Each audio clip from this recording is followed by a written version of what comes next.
Taste by Roald Dahl. There were 6 of us to dinner that night at Mike Schofield's house in London. Mike and his wife and daughter, my wife and I, and a man called Richard Pratt. Richard Pratt was a famous gourmet. He was president of a small society known as the Epicures, and each month he circulated privately to its members a pamphlet on food and wines. He organized dinners where sumptuous dishes and rare wines were served. He refused to smoke for fear of harming his palate, and when discussing a wine he had a curious, rather droll habit of referring to it as though it were a living being. A prudent wine, he would say, rather diffident and evasive, but quite prudent, or a good-humoured wine, benevolent and cheerful, slightly obscene perhaps, but none the less good-humoured. I had been to dinner at Mike's twice before when Richard Pratt was there, and on each occasion Mike and his wife had gone out of their way to produce a special meal for the famous gourmet, and this one clearly was to be no exception. The moment we entered the dining room, I could see that the table was laid for a feast. The tall candles, the yellow roses, the quantity of shining silver, the 3 wine glasses to each person, and above all, the faint scent of roasting meat from the kitchen, brought the first warm oozings of saliva to my mouth. As we sat down, I remembered that on both Richard Pratt's previous visits, Mike had played a little betting game with him over the claret, challenging him to name its breed and its vintage. Pratt had replied that that should not be too difficult, provided it was one of the great years. Mike had then bet him a case of the wine in question that he could not do it. Pratt had accepted and won both times. Tonight I felt sure that the little game would be played over again, for Mike was quite willing to lose the bet in order to prove that his wine was good enough to be recognized, and Pratt, for his part, seemed to take a grave, restrained pleasure in displaying his knowledge. The meal began with a plate of white bait, fried very crisp in butter, and to go with it there was a morsel. Mike got up and poured the wine himself, and when he sat down again I could see that he was watching Richard Pratt. He had set the bottle in front of me so that I could read the label. It said Gayesley o' Hillsburg, 1945. He leaned over and whispered to me that Gayesley was a tiny village in the Moselle, almost unknown outside Germany. He said that this wine we were drinking was something unusual, that the output of the vineyard was so small that it was almost impossible for a stranger to get any of it. He had visited Gayesley personally the previous summer in order to obtain the few dozen bottles that they had finally allowed him to have. I doubt whether anyone else in the country has any of it at the moment, he said. I saw him glance again at Richard Pratt. Great thing about Moselle, he continued, raising his voice. It's the perfect wine to serve before claret. A lot of people serve a Rhine wine instead, but that's because they don't know any better. A Rhine wine will kill a delicate claret, you know that. It's barbaric to serve a Rhine before a claret, but a Moselle, a Moselle is exactly right. Mike Schofield was an amiable, middle-aged man, but he was a stockbroker. To be precise, he was a jobber in the stock market, and like a number of his kind, he seemed to be somewhat embarrassed, almost ashamed to find that he had made so much money with so slight a talent. In his heart he knew that he was not really much more than a bookmaker, an unctuous, infinitely respectable, secretly unscrupulous bookmaker, and he knew that his friend knew it too. So he was seeking now to become a man of culture, to cultivate a literary and aesthetic taste, to collect paintings, music, books, and all the rest of it. His little sermon about Rhine wine and Moselle was a part of this thing, this culture that he sought. A charming little wine, don't you think? He said. He was still watching Richard Pratt. I could see him give a rapid, furtive glance down the table each time he dropped his head to take a mouthful of white bait. I could almost feel him waiting for the moment when Pratt would take his first sip and look up from his glass with a smile of pleasure, of astonishment, perhaps even of wonder. And then there would be a discussion, and Mike would tell him about the village of Gayesley. But Richard Pratt did not taste his wine. He was completely engrossed in conversation with Mike's 18-year-old daughter Louise. He was half turned towards her, smiling at her, telling her, so far as I could gather, some story about a chef in a Paris restaurant. As he spoke, he leaned closer and closer to her, seeming in his eagerness almost to impinge upon her. and the poor girl leaned as far as she could away from him, nodding politely, rather desperately, and looking not at his face but at the topmost button of his dinner jacket. We finished our fish, and the maid came round removing the plates. When she came to Pratt, she saw that he had not yet touched his food, so she hesitated, and Pratt noticed her. He waved her away, broke off his conversation, and quickly began to eat, popping the little crisp brown fish quickly into his mouth with rapid jabbing movements of his fork. Then, when he had finished, he reached for his glass, and in 2 short swallows he tipped the wine down his throat and turned immediately to resume his conversation with Louise Schofield. Mike saw it all. I was conscious of him sitting there, very still, containing himself, looking at his guest. His round, jovial face seemed to loosen slightly and to sag, but he contained himself and was still, and said nothing. Soon the maid came forward with the second course. This was a large roast of beef. She placed it on the table in front of Mike, who stood up and carved it, cutting the slices very thin, laying them gently on the plates for the maid to take round. When he had served everyone, including himself, he put down the carving knife and leaned forward with both hands on the edge of the table. "Now," he said, speaking to all of us, but looking at Richard Pratt.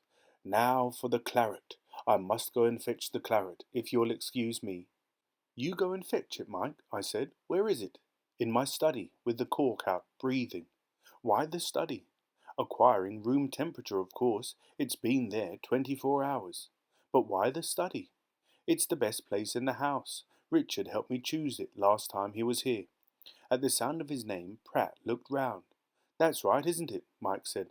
"Yes," Pratt answered, nodding gravely. "That's right." "On top of the green filing cabinet in my study," Mike said. "That's the place we chose, a good draught-free spot in a room with an even temperature. Excuse me now, will you, while I fetch it?"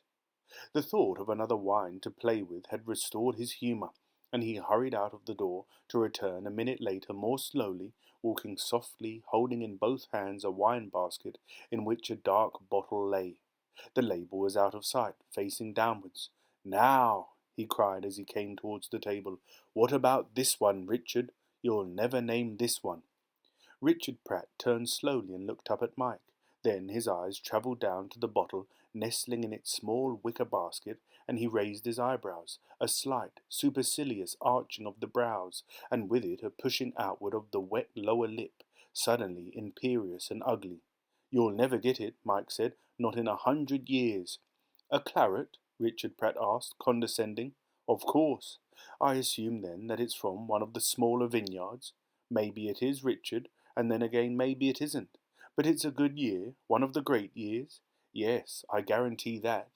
"Then it shouldn't be too difficult," Richard Pratt said, drawling his words, looking exceedingly bored.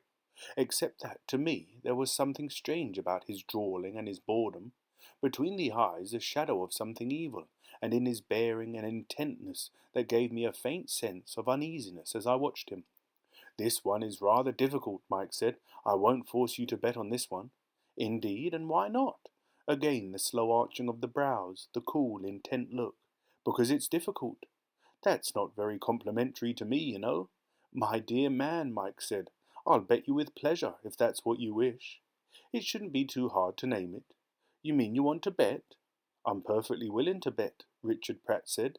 "All right then, we'll have the usual, a case of the wine itself. You don't think I'll be able to name it, do you?" "As a matter of fact, and with all due respect, I don't," Mike said. He was making some effort to remain polite, but Pratt was not bothering overmuch to conceal his contempt for the whole proceeding, and yet, curiously, his next question seemed to betray a certain interest. "You like to increase the bet?" "No, Richard, a case is plenty." "Would you like to bet 50 cases?" "That would be silly."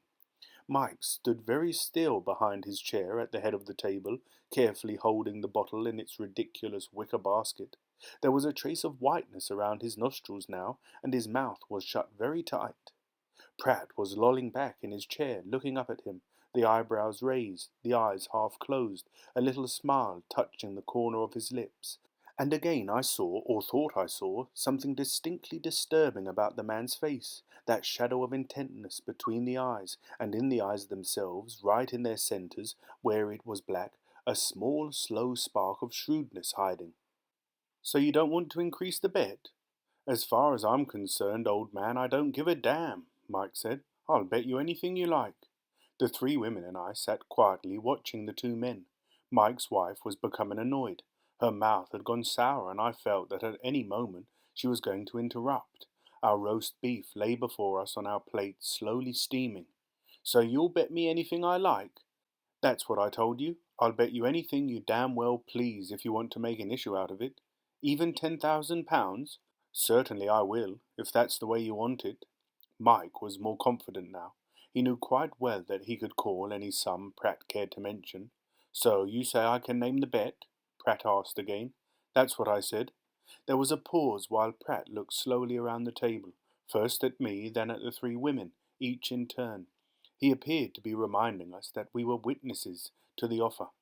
Mike, Mrs. Schofield said, Mike, why don't we stop this nonsense and eat our food? It's getting cold. But it isn't nonsense, Pratt told her evenly. We're making a little bet. I noticed the maid standing in the background holding a dish of vegetables, wondering whether to come forward with them or not. All right then, Pratt said. I'll tell you what I want to bet. Come on then, Mike said, rather reckless. I don't give a damn what it is. You're on. Pratt nodded, and again the little smile moved the corners of his lips, and then, quite slowly, looking at Mike all the time, he said, I want you to bet me the hand of your daughter in marriage. Louise Schofield gave a jump. Hey, she cried, no, that's not funny. Look here, Daddy, that's not funny at all. No, dear, her mother said, they're only joking. I'm not joking, Richard Pratt said. It's ridiculous, Mike said. He was off balance again now. You said you'd bet anything I liked. I meant money. You didn't say money. That's what I meant. Then it's a pity you didn't say it. But anyway, if you wish to go back on your offer, that's quite all right with me. It's not a question of going back on my offer, old man. It's a no bet anyway, because you can't match the stake. You yourself don't happen to have a daughter to put up against mine in case you lose, and if you had, I wouldn't want to marry her. I'm glad of that, dear, his wife said. I'll put up anything you like, Pratt announced. My house, for example. How about my house? Which one? Mike asked, joking now. The country one. Why not the other one as well? All right then, if you wish it. Both my houses. At that point I saw Mike pause. He took a step forward and placed the bottle in its basket gently down on the table. He moved the salt cellar to one side, then the pepper, and then he picked up his knife, studied the blade thoughtfully for a moment, and put it down again. His daughter, too, had seen him pause. Now, Daddy, she cried, don't be absurd. It's too silly for words. I refuse to be betted on like this. Quite right, dear, her mother said. Stop it at once, Mike, and sit down and eat your food. Mike ignored her. He looked over at his daughter and he smiled, a slow, fatherly, protective smile. But in his eyes, suddenly, there glimmered a little triumph. You know, he said, smiling as he spoke, you know, Louise, we ought to think about this a bit. Now stop it, Daddy. I refuse even to listen to you. Why, I've never heard anything so ridiculous in my life. No, seriously, my dear, just wait a moment and hear what I have to say. But I don't want to hear it. Louise, please, it's like this. Richard here has offered us a serious bet. He is the one who wants to make it, not me, and if he loses, he will have to hand over a considerable amount of property. Now wait a minute, my dear, don't interrupt. The point is this. He cannot possibly win. He seems to think he can. Now listen to me, because I know what I'm talking about. The expert, when tasting a claret, so long as it is not one of the famous great wines like Lafite or Latour, can only get a certain way towards naming the vineyard. He can, of course, tell you the Bordeaux district from which the wine comes, whether it is from Saint-Emilion, Pomerol, Graves, or Medoc. But then each district has several communes, little counties, and each county has many, many small vineyards. It is impossible for a man to differentiate between them all by taste and smell alone. I don't mind telling you that this one I've got here is a wine from a small vineyard that is surrounded by many other small vineyards, and he'll never get it. It's impossible. You can't be sure of that, his daughter said. I'm telling you I can. Though I say it myself, I understand quite a bit about this wine business, you know. And anyway, heavens alive, girl, I'm your father and you don't think I'd let you in for something you didn't want, do you? I'm trying to make you some money. Mike, his wife said sharply, stop it now, Mike, please. Again he ignored her. If you will take this bet, he said to his daughter, in 10 minutes you will be the owner of 2 large houses. But I don't want 2 large houses, Daddy. Then sell them. Sell them back to him on the spot. I'll arrange all that for you, and then, just think of it, my dear. You'll be rich. You'll be independent for the rest of your life. Oh, Daddy, I don't like it. I think it's silly. So do I, the mother said. She jerked her head briskly up and down as she spoke, like a hen. You ought to be ashamed of yourself, Michael, ever suggesting such a thing. Your own daughter, too. Mike didn't even look at her. Take it, he said eagerly, staring hard at the girl. Take it, quick. I'll guarantee you won't lose. But I don't like it, Daddy. Come on, girl, take it. Mike was pushing her hard. He was leaning towards her, fixing her with 2 hard, bright eyes, and it was not easy for the daughter to resist him. But what if I lose? I keep telling you, you can't lose. I'll guarantee it. Oh, Daddy, must I? I'm making you a fortune. So come on now. What do you say, Louise? All right. For the last time she hesitated. Then she gave a helpless little shrug of the shoulders and said, Oh, all right then. Just so long as you swear there's no danger of losing. Good, Mike cried. That's fine. Then it's a bet. Yes, Richard Pratt said, looking at the girl. It's a bet. Immediately Mike picked up the wine, tipped the first thimbleful into his own glass, then skipped excitingly around the table, filling up the others. Now everyone was watching Richard Pratt, watching his face as he reached slowly for his glass with his right hand and lifted it to his nose. The man was about 50 years old, and he did not have a pleasant face. Somehow it was all mouth and lips, the full wet lips of the professional gourmet, the lower lip hanging downward in the centre, the pendulous, permanently open taster's lip, shaped open to receive the rim of a glass or a morsel of food, like a keyhole, I thought, watching it. His mouth is like a large, wet keyhole. Slowly he lifted the glass to his nose. The point of the nose entered the glass and moved over the surface of the wine, delicately sniffing. He swirled the wine gently around in the glass to receive the bouquet. His concentration was intense. He had closed his eyes, and now the whole top half of his body, the head and neck and chest, seemed to become a kind of huge sensitive smelling machine, receiving, filtering, analyzing the message from the sniffing nose.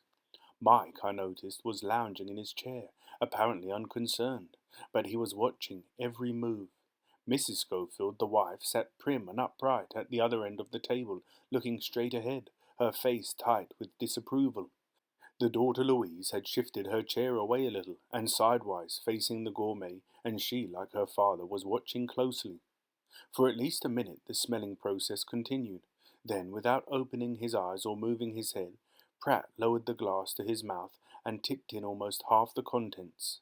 He paused, his mouth full of wine, getting the first taste. Then he permitted some of it to trickle down his throat, and I saw his Adam's apple move as it passed by. But most of it he retained in his mouth, and now, without swallowing again, he drew in through his lips a thin breath of air, which mingled with the fumes of the wine in the mouth and passed on down into his lungs.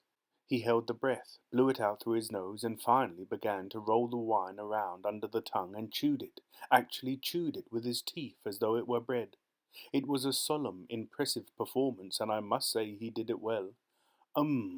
He said, putting down the glass, running a pink tongue over his lips. Yes, a very interesting little wine, gentle and gracious, almost feminine in the aftertaste. There was an excess of saliva in his mouth, and as he spoke, he spat an occasional bright speck of it onto the table. Now we can start to eliminate, he said. You will pardon me for doing this carefully, but there is much at stake. Normally I would perhaps take a bit of a chance, leaping forward quickly and landing right in the middle of the vineyard of my choice, but this time I must move cautiously this time, must I not? He looked up at Mike and he smiled, a thick-lipped, wet-lipped smile. Mike did not smile back. First then, which district in Bordeaux does this wine come from? That's not too difficult to guess. It is far too light in the body to be from either Saint-Emilion or Graves. It's obviously a Medoc. There's no doubt about that. Now, from which commune in Medoc does it come? That also, by elimination, should not be too difficult to decide. Margaux? No, it cannot be Margaux. It has not the violent bouquet of a Margaux. Pauillac? It cannot be Pauillac either. It is too tender, too gentle and wistful for a Pauillac. The wine of Pouillac has a character that is almost imperious in its taste, and also to me a Pouillac contains just a little pith, a curious dusty pithy flavour that the grape acquires from the soil of the district.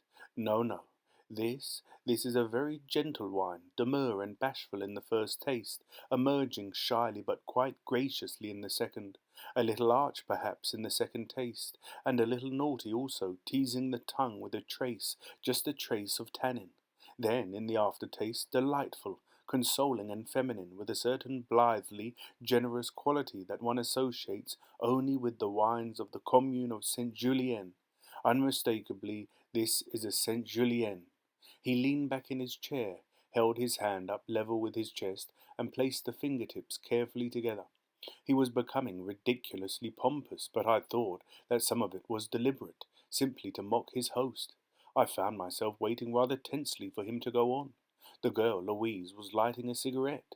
Pratt heard the match strike, and he turned on her, flaring suddenly with real anger. "Please," he said, "please don't do that. It's a disgusting habit to smoke at table." She looked up at him, still holding the burning match in one hand, the big slow eyes settling on his face, resting there a moment, moving away, slow and contemptuous. She bent her head and blew out the match, but continued to hold the unlighted cigarette in her fingers. "I'm sorry, my dear," Pratt said, "but I simply cannot have smoking at table." She didn't look at him again. "Now, let me see, where were we?" he said. "Ah, yes, this wine is from Bordeaux, from the commune of Saint Julien in the district of Medoc. So far, so good. But now we come to the more difficult part, the name of the vineyard itself. For in Saint Julien there are many vineyards, and as our host so rightly remarked earlier on, there is often not much difference between the wine of one and the wine of the other. But we shall see." He paused again, closing his eyes. "I'm trying to establish the growth," he said. "If I can do that, it will be half the battle. Now, let me see. This wine is obviously not from a first growth vineyard, nor even a second. It is not a great wine. The quality, what do you call it? The radiance, the power is lacking. But a third growth, that it could be. And yet I doubt it. We know it is a good year, our host has said so, and this is probably flattering it a little bit. I must be careful, I must be very careful here." He picked up his glass and took another small sip. "Yes," he said, sucking his lips, "I was right. It is a fourth growth. Now I am sure of it. A fourth growth from a very good year, from a great year, in fact, and that's what made it taste for a moment like a third, or even a second growth wine. Good. That's better. Now we are closing in. What are the fourth growth vineyards in the commune of Saint Julien?" Again he paused, took up his glass, and held the rim against that sagging, pendulous lower lip of his. Then I saw the tongue shoot out, pink and narrow, the tip of it dipping into the wine, withdrawing swiftly again, a repulsive sight. When he lowered the glass, his eyes remained closed, the face concentrated, only the lips moving, sliding over each other like two pieces of wet, spongy rubber. "There it is again," he cried. "Tannin in the middle taste, and the quick, astringent squeeze upon the tongue.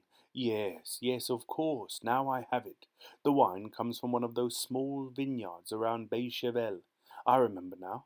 The Bechervel district, and the river, and the little harbour that has silted up, so the wine ships can no longer use it. Bechervel? Could it actually be a Bechervel itself? No, I don't think so, not quite. But it is somewhere very close. Chateau Talbot? Could it be Talbot? Yes, it could. Wait one moment." He sipped the wine again, and out of the side of my eye I noticed Mike Schofield, and how he was leaning farther and farther forward over the table, his mouth slightly open, his small eyes fixed upon Richard Pratt. "No, I was wrong. It's not a Talbot. A Talbot comes forward to you just a little quicker than this one. The fruit is nearer the surface. If it's a 34, which I believe it is, then it couldn't be Talbot. Well, well, let me think. It is not a Bechervel and it is not a Talbot, and yet it is so close to both of them, so close that the vineyard must be almost in between. Now, which could that be?" He hesitated, and we waited, watching his face. Everyone, even Mike's wife, was watching him now. I heard the maid put down the dish of vegetables on the sideboard behind me gently, so as not to disturb the silence.